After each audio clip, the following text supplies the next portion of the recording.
Hello, this is Chris Yeager with Diligent Plans. I'd like to share an important tip with you about leadership. As a leader, you need to publish a leadership philosophy.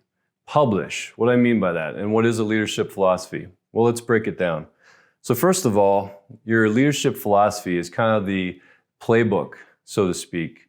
It's the keys to the kingdom that reveal your thoughts on leadership. So let me explain a little further and kind of give you an example. So when you get to a new organization as a leader, a lot of times most leaders will just show up and start to lead, and they won't really tell their team exactly what their beliefs about leadership are. For instance, their values, what they find important, what they expect from their team individually and collectively, and they won't share things like pet peeves.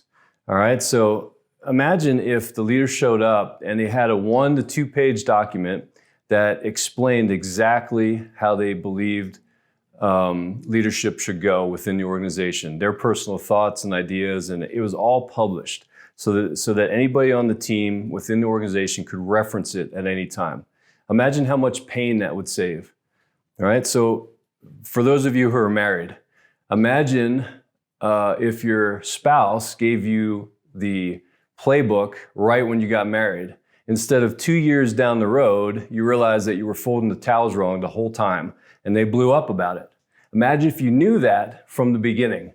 That's tongue in cheek, but just imagine if you actually knew all those things up front so you weren't left guessing.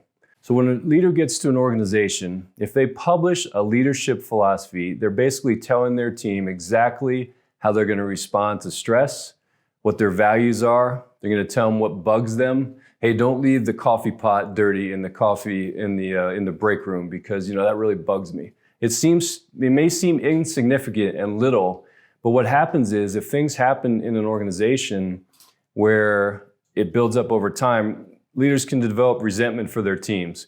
And with the subordinates, what happens is they begin to think that they're on eggshells, because they don't know what the boss is going to do. Oh, we got bad news. We had a bad quarter. How's the boss going to react?